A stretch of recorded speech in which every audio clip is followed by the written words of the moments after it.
which is coming in. Prime Minister Narendra Modi's arrived at Samarkand late on Thursday evening. These are the visuals which are coming in of all the world leaders of the SCO having arrived to kick off the SCO Summit 2022. Of course, all eyes are on Samarkand because remember, this is going to be the first time that Prime Minister Modi and Xi Jinping can be seen in the same area, the same group. This is just ahead of the Shanghai Cooperation Organization Council of the Head of States meeting as well, where he will be coming face to face with Xi Jinping, the Chinese president, for the first time since the standoff that we have seen in April 2020 at the LAC.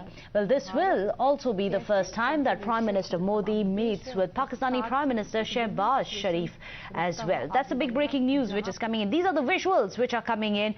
The first visuals after the Prime Minister landed along with the other SCO leaders, and this is the very critical cooperation meeting which is going to happen between these tall leaders. Let me go across to Sinjoy Chaudhary, a consulting editor, for all the details of this. Sinjoy, a very critical meeting which is going to happen, of course, in the backdrop of Russia's aggression in Ukraine, as well as India's standoff with China at the LAC. Undoubtedly, there are two ways of looking at it. The first part of the SCO Summit is really the meeting itself, and there are three issues that are coming up. The first, of course, relates to economic relations, and India wants closer ties, particularly with four of the other SCO countries, the four Central Asian republics.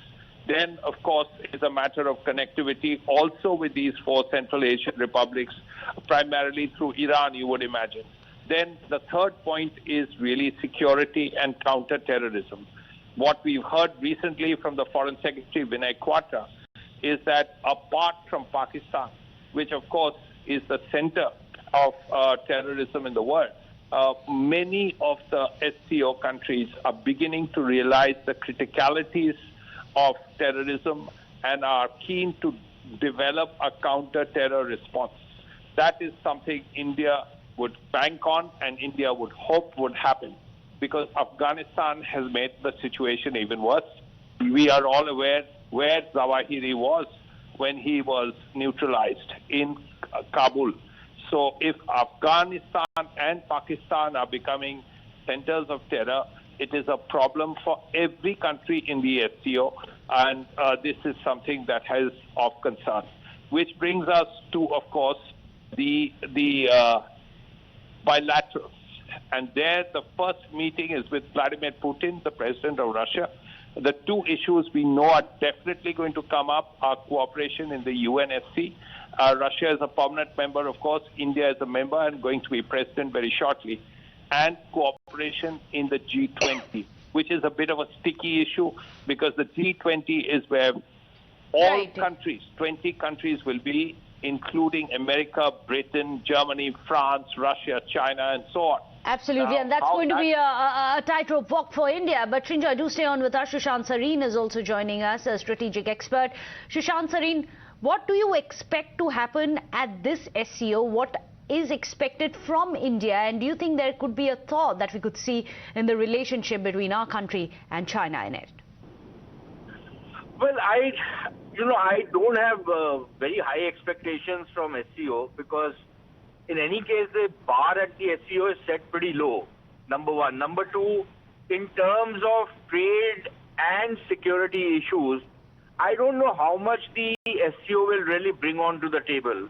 For example, there is an anti-terror cooperation mechanism, but does it really work, considering that you have the Chinese supporting terrorist organizations like the Jaish-e-Mohammed and Masood Azhar, you have Pakistan being a terror-sponsoring country, and then, everybody else waxes eloquent about terrorism. Similarly, on the issue of economics or economic interaction and connectivity, there can be no connectivity as far as India is concerned because, there is this Pakistani bloc on the side, number one. Number two, on the issue of trade, there is a very good trade between India and Russia, India and China.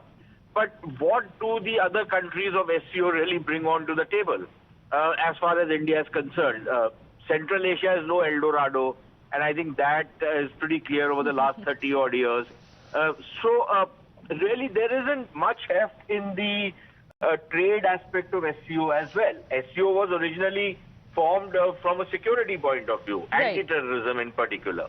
In fact, let me circle back to that, Sushant Sareen, because you mentioned it, that very little is expected, but one would expect that this could be a significant moment because Prime Minister Modi is going to be coming face-to-face with Shehbaz Sharif as well as Xi Jinping. So one would have expected there would be better understanding, some kind of give and take perhaps when it comes to security, or do you think that's rather unlikely? Look, tell me something. I for the life of me cannot understand this excitement in India or this anticipation in India that Modi will meet Shehbaz Sharif. Please tell me, somebody at least in the Indian media, please tell me, what does Shehbaz Sharif bring to the table?